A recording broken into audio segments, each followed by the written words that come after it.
All right. We should be live. It's showing us live. Yeah, we're on. So, good evening, everyone, or if you're watching on catch up, good morning or good afternoon or good night, I suppose, if you're a late night viewer. This is another one of our really powerful Nexus webinars that we like to bring and put on for everyone because, you know, it's one thing having experts on and giving really good advice and like clinical advice, medical advice, but you can never really beat the power of community and having blokes come on and share things that are really deeply personal. I think, this is what I really enjoy doing, and it's a privilege to be able to bring it and put it on. And I'm really, really delighted tonight to be joined by Jonathan and Ethan. So welcome, guys. Thank you. Hey, Ethan, how you doing, mate? Yeah, I'm good. Thank you. Thank you. So it's a really important conversation that we're going to be doing tonight. So it's all about breaking down barriers. And the thing is with male fertility, of course, it's like a catch-all umbrella. And we are all men and we're going through it. But what Kieran and I said from the outset when we started this is we can't speak for every man. Of course we can. Like, firstly, every man, every person in the world is different. And that's part of the beauty of humans, is that we're all individuals. But obviously when anyone is involved in something and is going through something life-changing, there are going to be different factors that involve their experience, such as their cultural background, their ethnicity, their religion, a whole host of things. And tonight is a really important panel that we bring in. It's all about facing male infertility in the Black community. So these two lads, I'm so really honoured to have you both here. Is what we're going to share tonight is going to be an honest, open conversation, and it's going to be powerful. I know it is.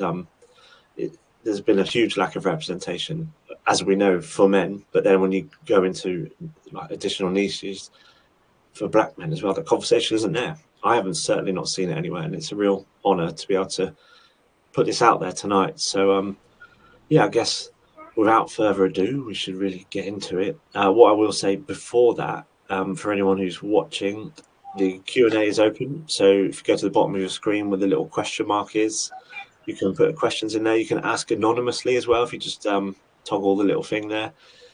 That's something that we're really proud to bring as well, because we understand, we get what it's like when you're in that space where you don't really want to put yourself out there. So that's why this platform works perfectly for it. So yeah, ask any questions. We'll put them to the guys at the end. And yeah, that's enough of me, because I want to get into this. I'm really excited to be able to do this. So I guess a good place to start, it's I think actually what I know, I did put out a bit of like in the build up to the event, I put out brief traces of your stories. But I guess for anyone listening tonight that maybe didn't see that, why don't we do like a really top level overview of who you are, what you went through, and why you're here tonight, sharing that. So Jonathan, I don't know if you want to take the lead on that one.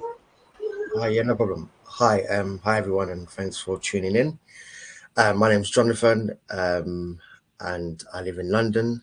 And my story in terms of getting involved in fertility, began a few years ago when me and who's now my ex-partner, unfortunately, we were trying to have a baby, and it just didn't work for us. And as naive as I was back then, I assumed that she may have the issues, so she went to got herself checked first, and then I got my when she was told that her body's working just fine, it kind of moved to the conversation, then moved to me, and the attention moved to me, and then I got myself checked, and yeah, it just went a bit. I'll say it went a bit downhill from there, but it went downhill, went to go uphill afterwards. But so then I had to kind of go through a number of tests, operations, blood tests, you name it. I've done it all. To kind of get to the fact that I had non-obstructive azoospermia. And that's how I kind of, now I've just kind of speak about it, because I wanted to empower more men to kind of be open about their fertility and to inspire them, and, offer some hope that, amongst the darkness, there is also light at the end of the tunnel. Yeah, that's amazing, mate. And you really are inspiring people. You're inspiring me every day. So thank you. And like I think what you mentioned there, just kind of that assumption that it's probably going to be the female. That's a story well told. It's fed down to us from society, from doctors, from. So yeah, it's and I think it just makes that shock even worse off the, you know, on the other end. So yeah, thank you for sharing that. And yeah, Ethan, over to you, mate. You're on mute, by the way, Ethan. So yeah, for me, so yeah, my name is Ethan Gabriel. I'm based in Central Bedfordshire, and my story came a little earlier than expected. So I had a kidney transplant in 2015, and they mentioned that it could be difficulty in having children. So from then I was really depressed, and anxiety took hold of me as well.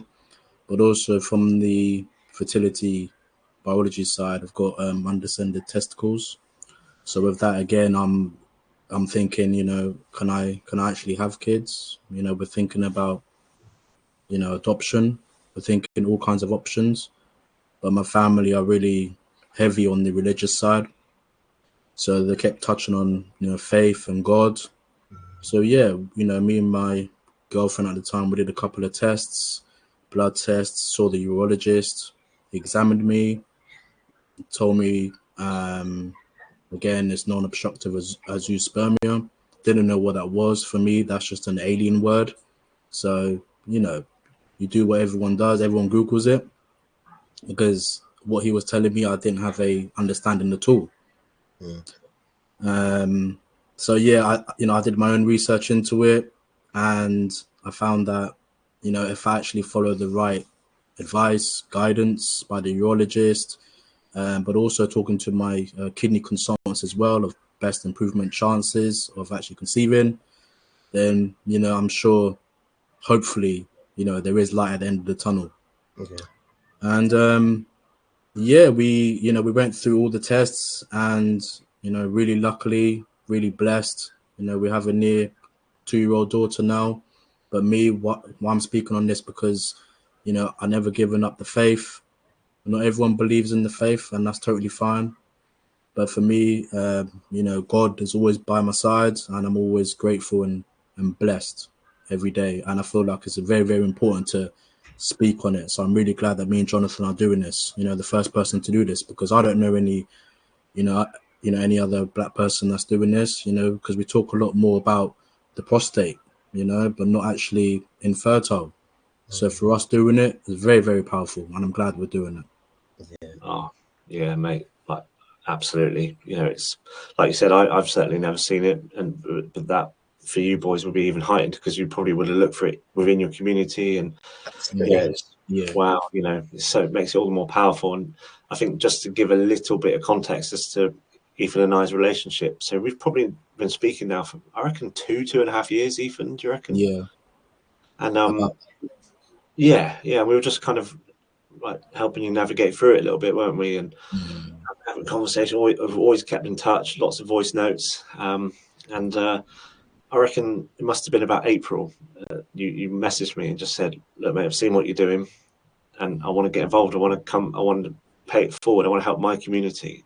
Like, can I help in some way?" And I was like, "Yes, let's go. Like, what do you want to do? Let's make this happen, because this conversation right here, right now, is just so important, and it feels, like I said, it feels powerful." And yeah, you boys, awesome. You both, something you both mentioned actually. You both used the phrase "light at the end of the tunnel."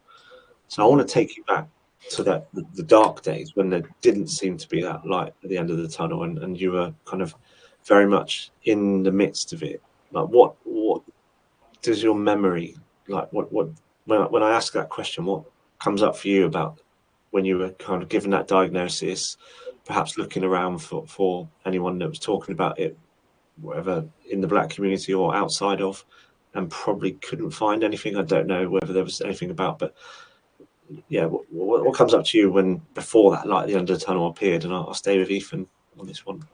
Okay, so for me, there was no one in the black community that I could talk about it, you know, and for me, that's what's felt really alone. I felt alone and scared, if I'm honest, because I'm thinking, culturally, we should be able to talk about these things, but we just don't. We keep it to ourselves. So for me, my thing was, okay, I've got a couple of close friends who are really at the mature stage of their lives, and for them, they're really understanding. They ask me questions, they probe me on questions, and for me, that's everything. I'm really grateful for that, and also I could speak to my wife about it as well, because she's seen me at the bottom for when I had my transplant surgery. So again, going through another obstacle, another hurdle, there's something I can just talk about freely, without any judgment. In terms of finding a group,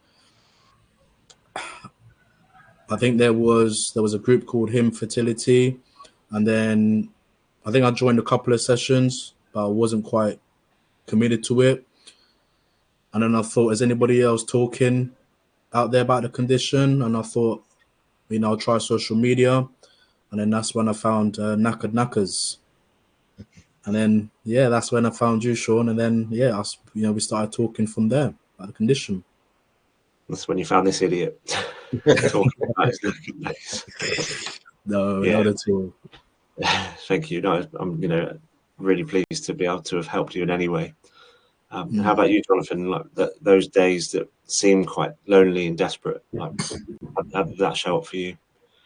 Like Ethan said, quite lonely actually. You obviously I'm a twin, so it's kind of easier to kind of it felt easier to kind of talk to my twin, and me and my cousins, boy cousins, were quite close. Even the girl cousins and my sisters, the girl cousins were more I'd say empathetic, because women could be a bit more empathetic in these subjects, and it's easier to kind of talk to them because they kind of not necessarily they get it, they don't really get it, but they just kind of like, you just let out what you want to let out, And also those dark days, sometimes you pick up bad habits. Like for me, I picked up bad habits in terms of, if I'm being really honest, was drinking, and that drink, I wasn't supposed to be drinking because I'm supposed to be doing certain things to stop that, but because I was so like down, any opportunity just to be like, drink and just be like, okay, just forget about my problems.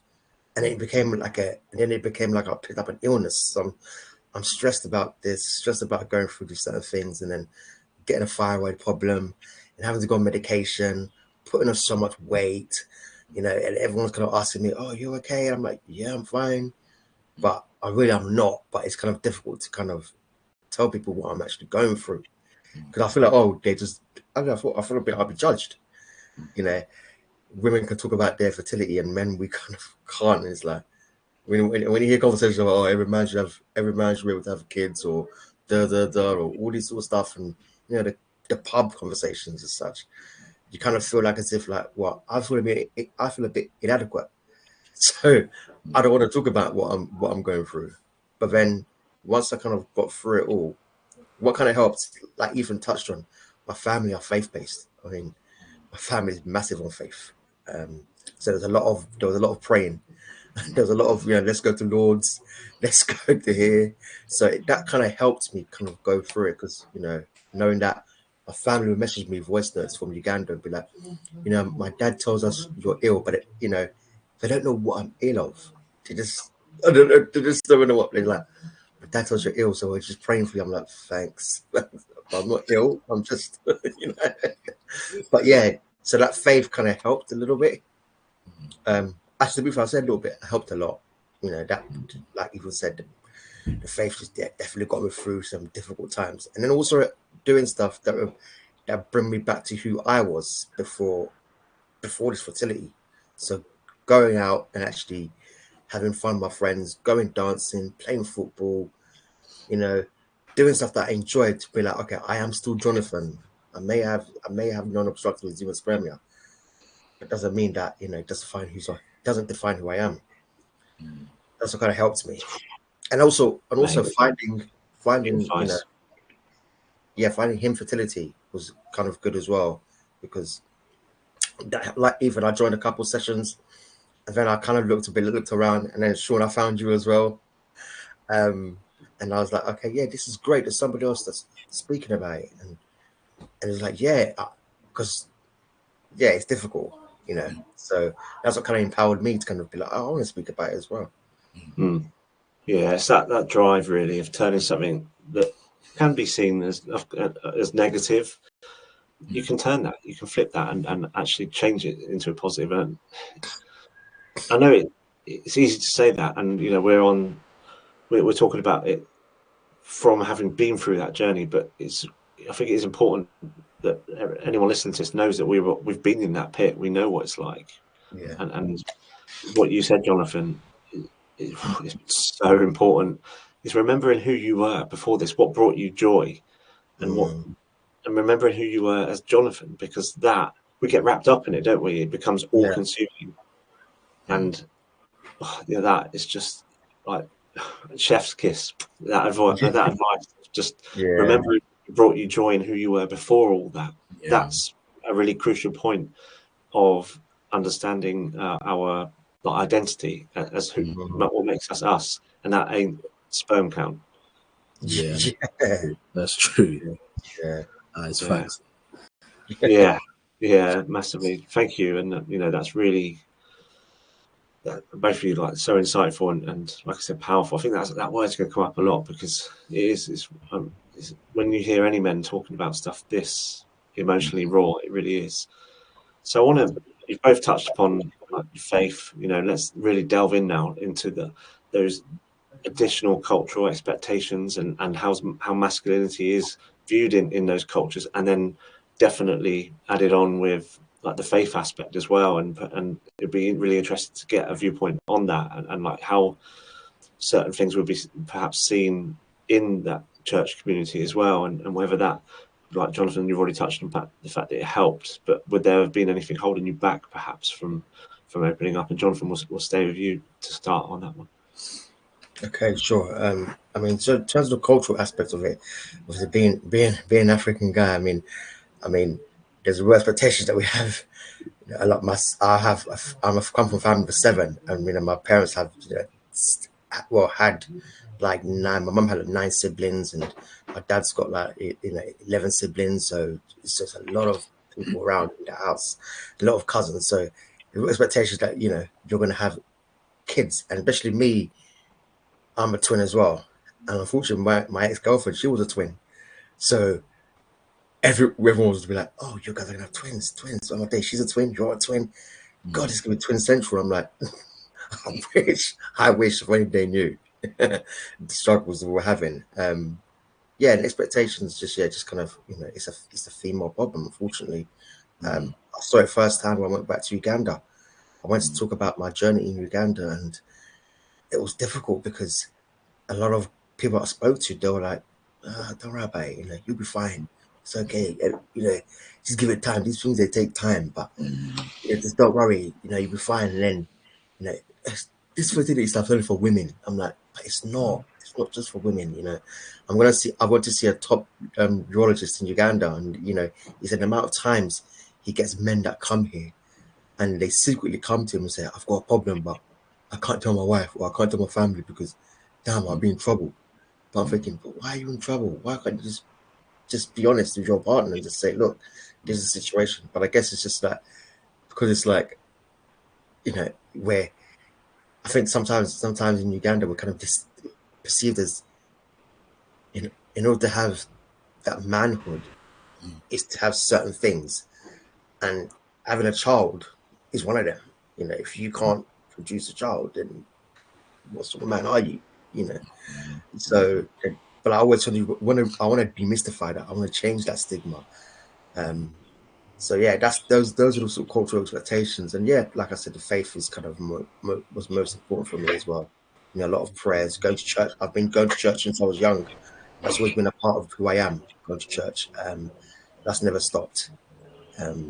So yeah, that kind of did help. Like Ethan said, knowing that God's right there with me, and I'm not struggling alone. I can just turn to, if I can't turn to anybody else, I can just turn to him, and he'll kind of deliver and provide. So, and also going through cultures, having a having a partner who's black as well, and we're both going through this journey that we both don't even know what it's about, because she had a child from a previous relationship. So so she already got a child, and then it kind of made me question my sense of fatherhood. You know, I, I can be a father, not just by biological means, by just being present and loving a child that's not mine to the fullest of my ability, and to kind of help her, to show her that love comes in different forms. Doesn't have to. I'm not necessarily your biological father, but I'm a father figure as such, or I'm a role model, someone you can look up to, someone you can only not you can be inspired by, and even me, be inspired by her and the work that she does and the stuff that she does. So that kind of helped my cultural belief, in terms of the fact that if I didn't have, if I didn't get the sperm stored, then I'll have to go through the donor route. And I just wanted to kind of, be like, that was kind of scary, because I'm like, how would my family see me if I've got a child that's a donor, and they're asking me so many questions and that sort of thing. So that kind of, having that person in my life at that time definitely helped me. Yeah, mate, that brilliant. Thank you. That aspect that you said, you're passionate about, changing that conversation around what it is to be a man, especially like in the Ugandan culture and stuff. Sit with that. I'm going to come back to you on that one. Okay, sure. There was one thing you said actually. Like the people over there were saying, "Oh, you just need to take time; it will happen." That sounds like the Yeah. Ugandan version of what we get. Like, just relax or just go on holiday. So yeah, slightly a different cultural niche there of what people say that you like. You, Yeah. often, Or they'll I'm say often that, asked like what not to say and all that, and yeah, Mm. that's one. or they'll say stuff like, it's just not that girl. You're not meant to be for that girl. Yeah. It should be a different girl. We'll be all right, but it's just not for her. And I'm like, great. Complete disbelief that male factor infertility thing. Mm. Yeah. Yeah. Yeah, spot on. Now, Ethan, how does that cultural aspect, how did that show up for you in your wider community and your family and like and beyond? I think pretty much what Jonathan was saying was a similar experience, to be honest. Mm. It's been going on for a long time, many, many years. And it's just something, it's taboo. It's just something you don't talk about, because, family would just say, oh, you're fine. Take time, take it easy. What are you rushing for? Eat the right things, drink this, or take this medicine, they'll make up a medicine for you, and they'll say, this is it now, this is you now, like once you drink this, you're good to go, and I'm like, it's, like that could damage me, Yeah. as well as, what I mean? Like, so for me, it's it's the advice they give, and you shake your head, but you have to do your own research in respect to that as well. Mm. But yeah, like Jonathan was saying, a lot of it is you'll be fine, you'll be okay. Just shutting down the conversation. They didn't want to believe it. They didn't want to believe what you're going through. Then that's what it is. Even when you get certain, blood tests and everything, they're still saying, "Nah, you'll be okay, you'll be fine." But in terms of the church, like for my family, it was just hold it in there. God's watching you, God's watching over you, and I'm saying, no, I need more tests. Like I need to actually confirm like this is the actual condition that I have. Like we need to take it serious. Because time is not only on my side, but it's on my wife's side as well. Yeah. And they've got a body clock to go to. So for us, there's a plan in place and there's a journey. So there's only so much outside noise you take in, and you have to go on what you believe. So I'll probably say I'm really lucky in terms of close friends and my wife, that they're able to listen to my needs and my struggles, mentally and physically as well. And I'll probably say for us, because my wife, she's white, so she was doing a lot of trying to understand our culture as well, which meant a Mm. lot for me. Instead of me saying this is why, but she would actually, there'd be times where we'd be going to sleep and she would just you know, tap on my back and say, I found this. Is this true? And I'm like, I'm trying to go to sleep. Like, you know, but now, you know, from that, I took from it, I thought, wow, that's amazing. That's great. And that's what I need. You know, that's what I need. But yeah, I think overall, I think, you know, it's a discussion 100% worth having. There's a lot of people that can't still talk about it, which is a shame. But this is what me and Jonathan are here to do, you know, to break barriers. And yeah, to just try to overcome that. Because it's still going to be happening, but it's how do we push for that narrative now, you know? Yeah, and it is, you know, it's a long thing, a long process, really. But like, you boys are passionate, and it's all about just showing up, and that's how it changes. It's persistence, really. Yeah, I've been sharing my story for 4.5 years now, and I'm only just starting to see a bit of change, really, like over the last year, maybe especially. So Ethan, that that was really thanks for sharing that, and I wonder how for you started to, as Jonathan said, started to rebuild that element of masculinity in yourself, in your, like, what you were brought up with as part of your wider culture as well. I think that's a good question. I think what I take from it is my previous experience from having a transplant, by being on dialysis for 4 years. I think that's what I'll take from it, from the resilience and struggle from then. I know, because with fertility, right, you can't have children, or you can have children.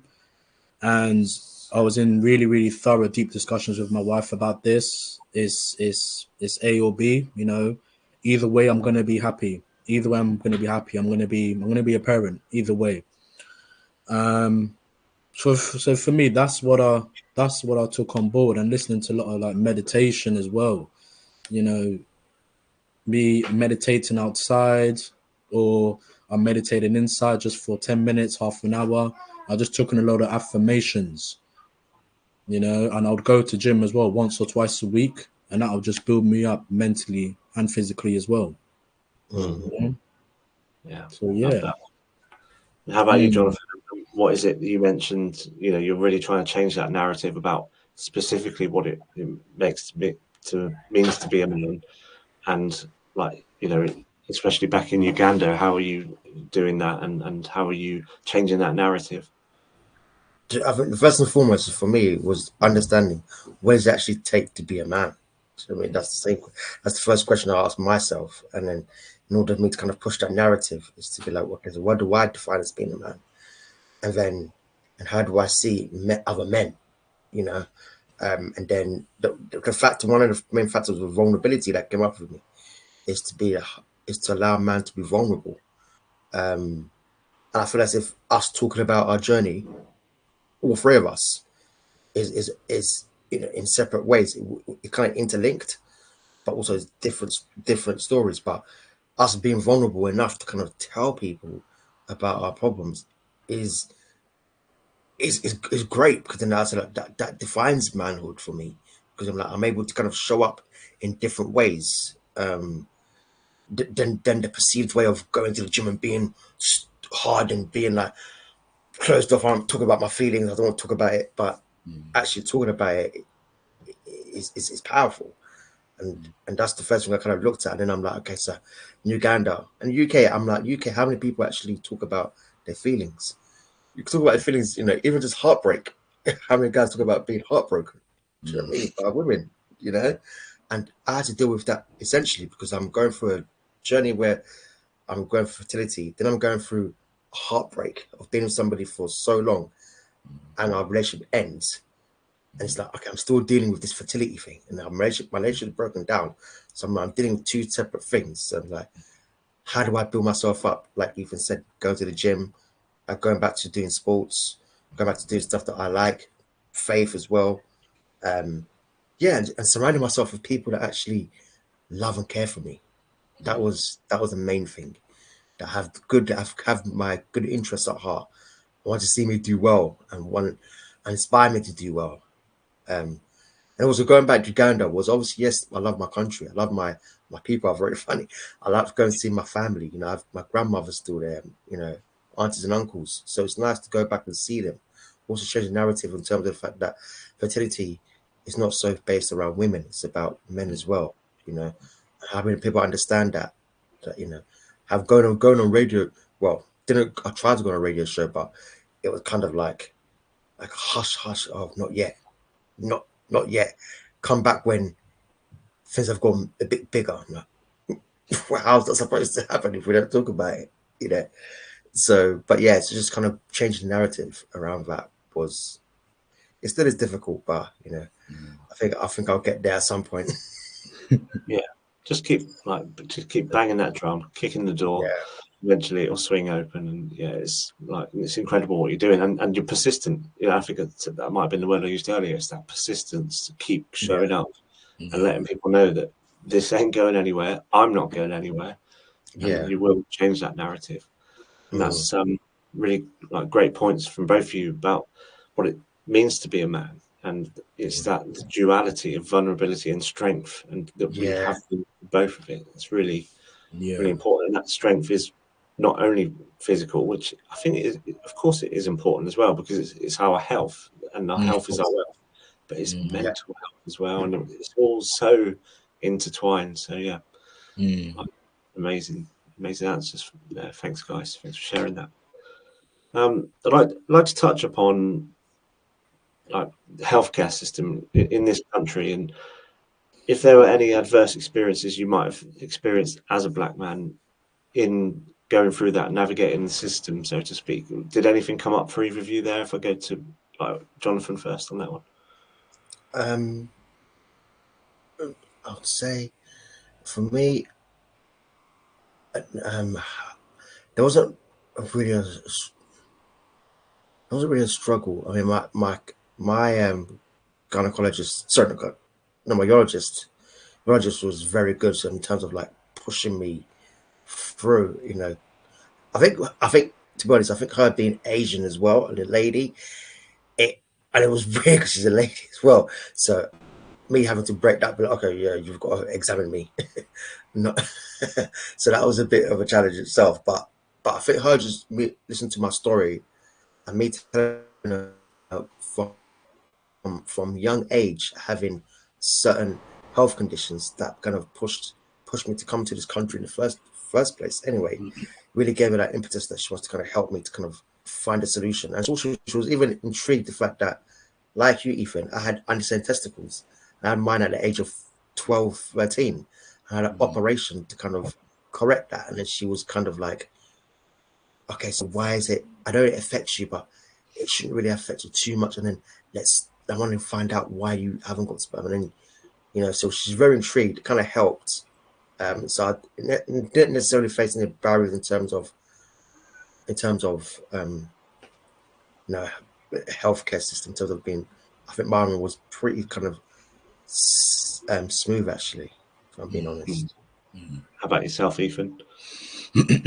So I think for me it was, so first and foremost we're planning to go to the so having tests, and again it was a man that was doing the examination, and then I'm thinking to myself, you know, it's like, you know, he's seen it all because he's done a lot of surgeries. So I'm like, okay, you know, you do what you need to do. Examined me, told me 30% chance. And suddenly my face just dropped. And I thought, okay, all right. Then he said, look, I'm going to refer you to UCLH, and they will go from there with you with referral and tests and everything else. But we had options. We had, you know, either we're going to go privately and try to raise some funds for that, or we're going to go with the NHS. So bearing in mind now, NHS is 2 years, 3 years wait or so, or maybe even longer now. So it's actually wrapping your mind around that on the waiting time and everything. You know, everything is all about time, especially with fertility. You know, there's a lot of delay, and you know, and there could be delay with obviously with ethnic minorities, we could wait longer for that. So luckily, we had some funds to go privately. We went privately, and they've done an examination. They did more tests, chromosome tests, the lot. But within the test itself, you still have to wait. It's not going to come around next week. You're still anxious. You're still like, am I good or am I not good? Do I need to add more? So yeah, I mean, luckily it came. And to be honest, I wouldn't say a barrier. I'd probably say just a slight delay in things, regarding my situation. But yeah, once we were on that path, there was no stopping us and not looking back. We just kept looking forward. I asked for advice in terms of lifestyle. Cut out the drinking, cut out everything, and then ask me as well, what medication are you on? And for me, having obviously a transplant already is just like another thing I need to go through. So I need to talk to my consultants, and then they need to talk with the fertility team. And that could take time as well. So that was probably the most frustrating part, is in the communication with them and the fertility clinic, because I want to make sure if I'm good, then we're going to go through all these tests and not waste any time or money or effort as well, And yeah, in time, everything went as according to plan. And then I remember it was a urologist, and he was from Egypt, and he was at the time, I think, well, still now, I think, top of his game. And he said, "Look, I'm going to examine you, but when I examine you, I'm going to say your percentage." And he gave me a 50% chance. I said, "Okay, better than 20, better than 30%. Let's try with that." And then from then, it was just my lifestyle change. A lot of protein, a lot of nuts, just completely changing everything about me, even mentally as well. So yeah, for me, it was a struggle mentally. It was, but in terms of the whole experience and process, I think the only thing was just time. Getting your head wrapped around it. That this is going to take a time. This is going to take potentially 2-3 years. Even with private as well. But I was really persistent. I was really persistent on their case, really sending emails and calls. What's the latest? What's the latest? Have you chased this bloods, for example, So yeah, for me, I just, and for us as well, I've got to give a pat on our back for that,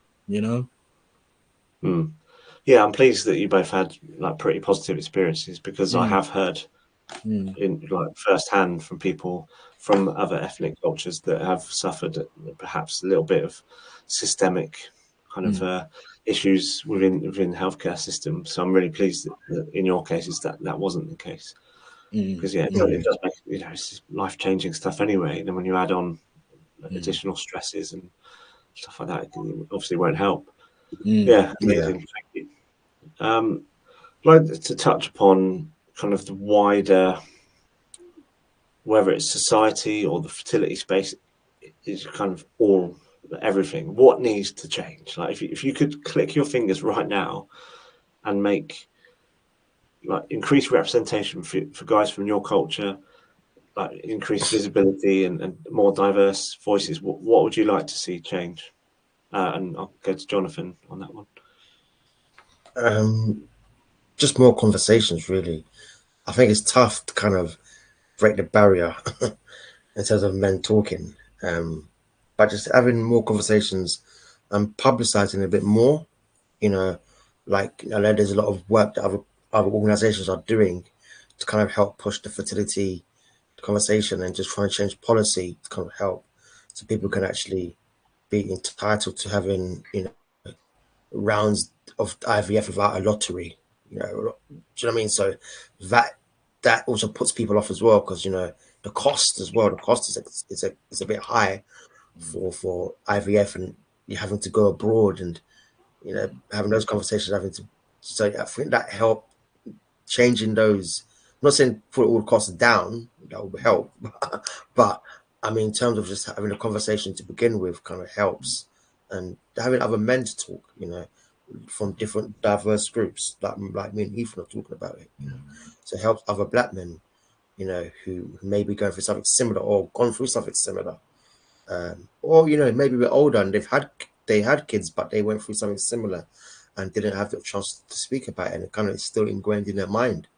It also there's an opportunity for them to kind of talk about it, amongst their peers or friends and families.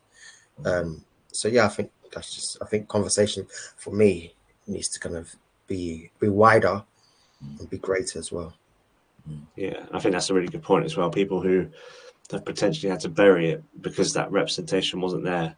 But that changes. That changes now. Changes today with what you boys are doing. So again, like, I can't celebrate that enough. And that may well be that little.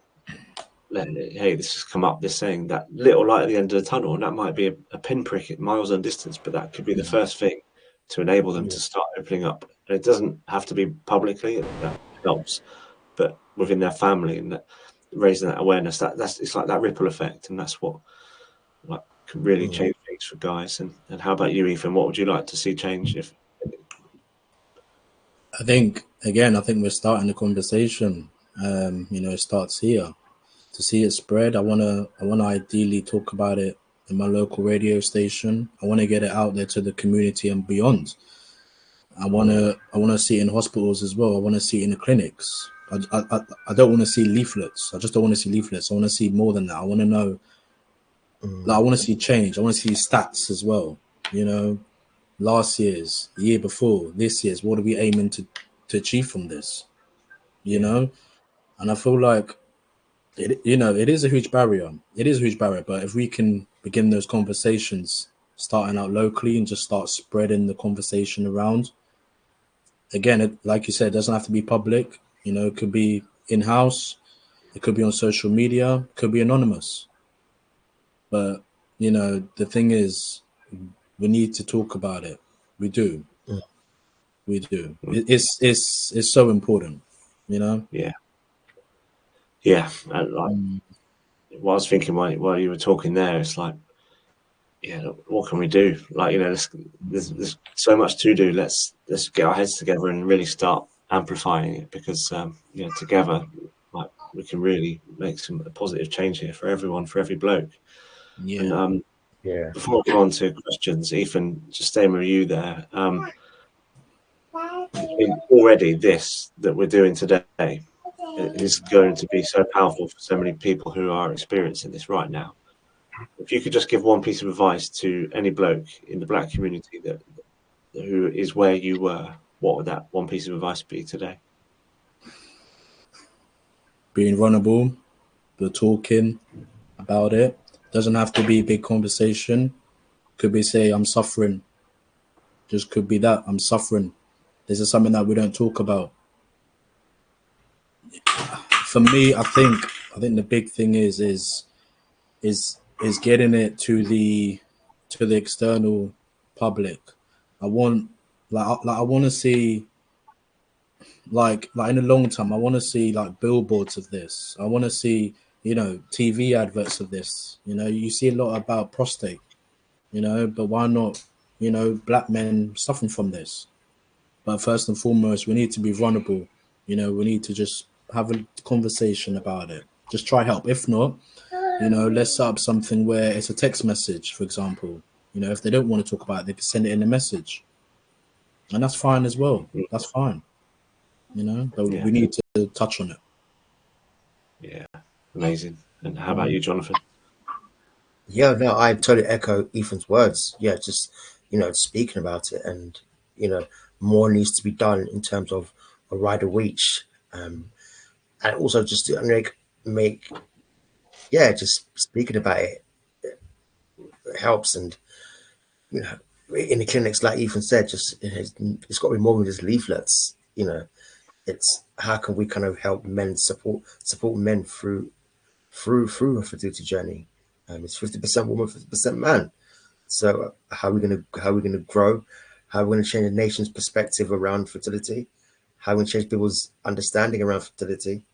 And also just kind of like policy changes, and just building a network of men who are really open and honest to kind of push beyond the barriers, and just kind of help other men to kind of talk. And obviously, in my community, you have to be, anyway, you have to be brave to be like, right, I'm gonna talk about it. People are gonna look at me differently, they have their opinion about me, but I'm gonna help somebody, you know. And I know that I currently have helped a number of men already who DM me, and you just say thank you for talking about it, and I suspect that they may be going through. They haven't said, but I suspect that they may have been going through something, and there's, you know, and they want, and hearing that kind of help them, you know.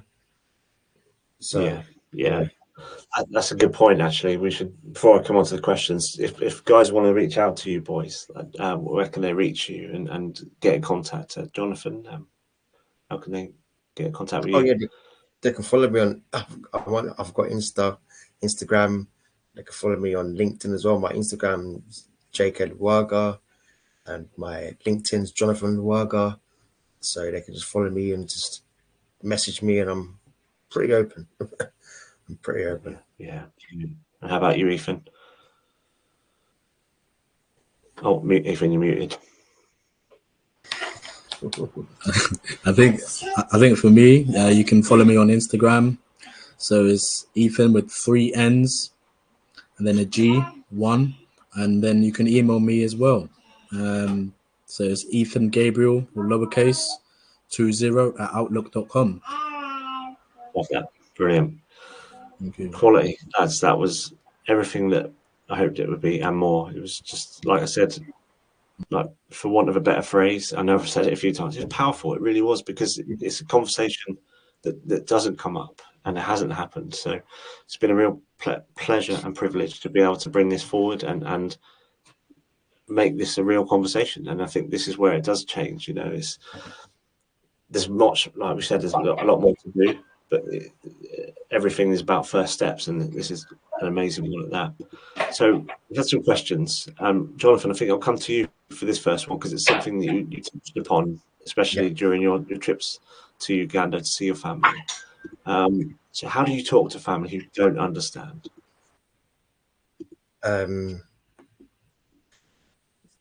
It's a good question, actually. To be fair, I don't understand. I think allowing my, I even said, just being vulnerable. So the more I'm vulnerable, they understand that I'm coming from a place of, I know it sounds weird, but coming from a place of love and care.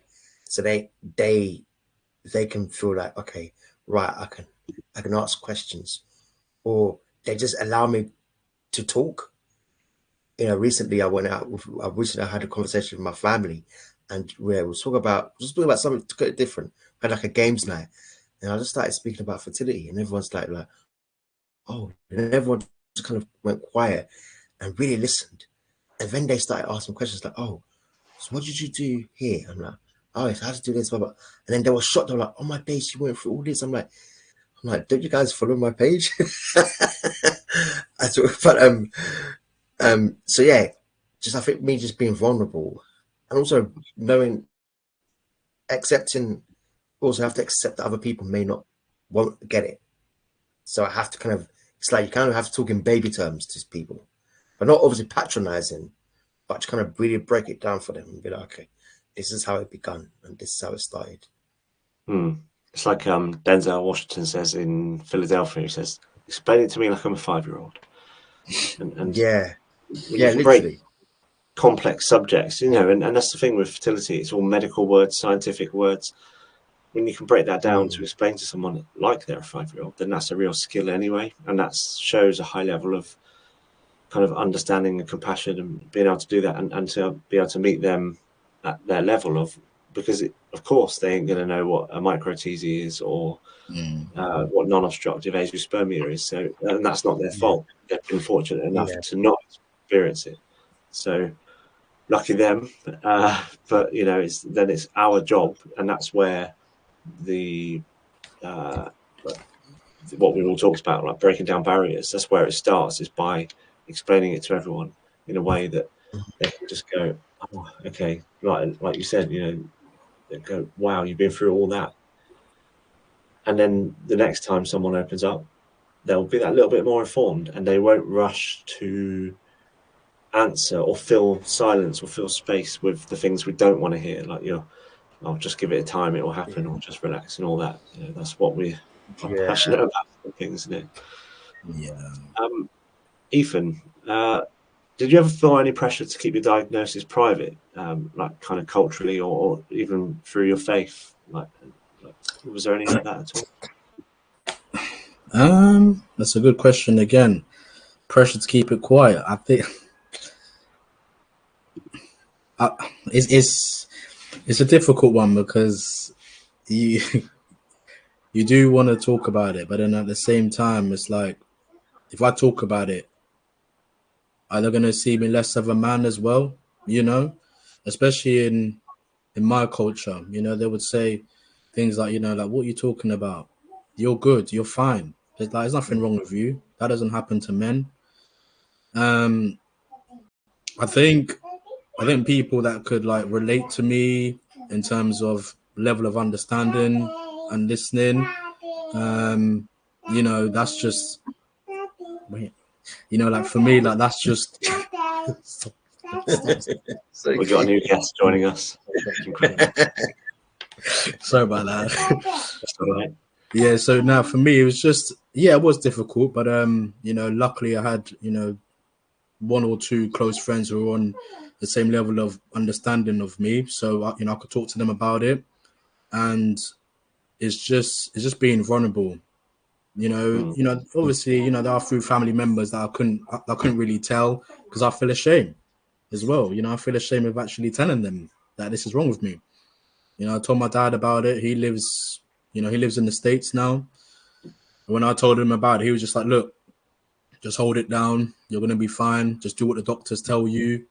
Get your checks done and stuff. So he was really more understanding. And I thought that he wouldn't be, because in our culture, it's just like, get on with it.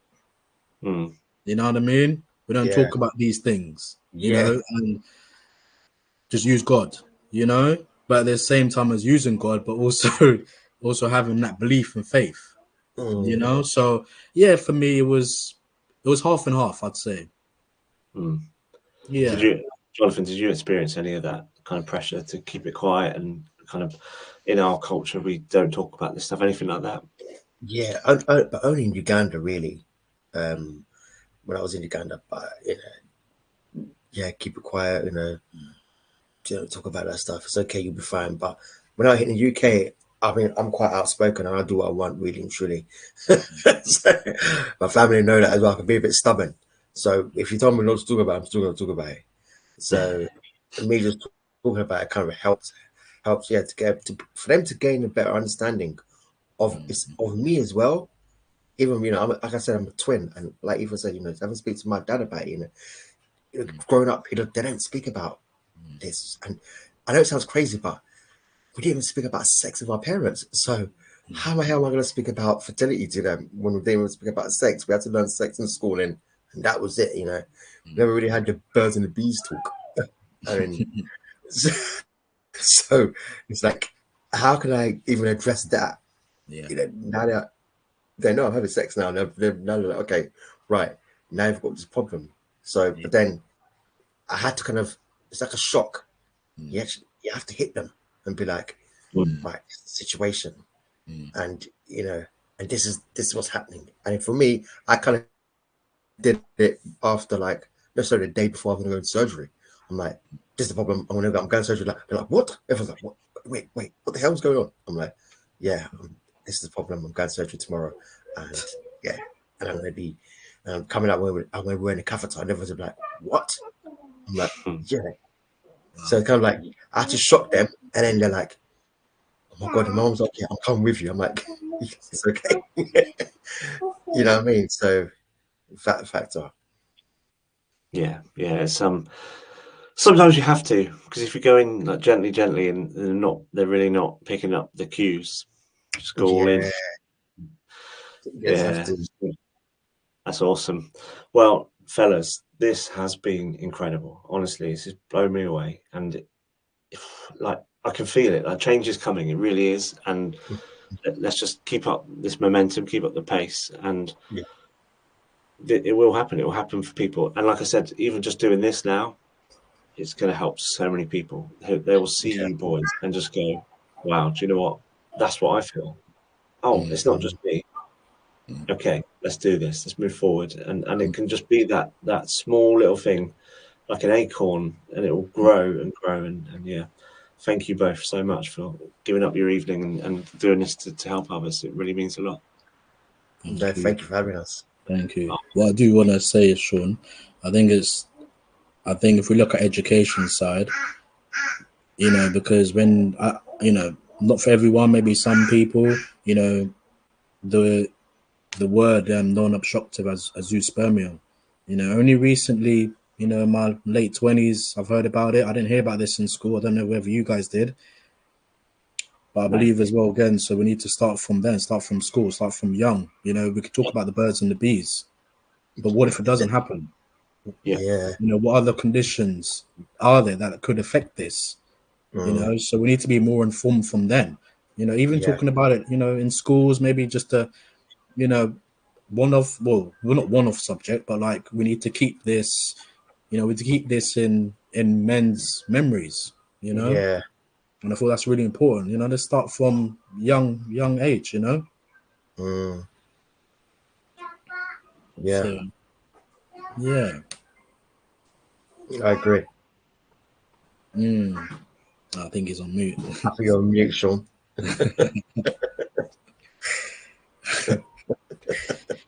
Yes, you're right. Classic online stuff. But yeah, that education piece is a big one. It really is, and that's what let's have conversations about what we can do together and how we do it and where's it all start, because it's got to start somewhere, and who better to do it than us boys? Yeah, Absolutely. Spot on. Yeah, amazing. Well, thank you both again, and I won't take up any more of your evening, but yeah, thank you so much, and we'll catch up soon. Thank you, Sean. Thank you for having us. Appreciate it. Thank you, Jonathan. Cheers, fellas. See you later. Take care. Bye-bye.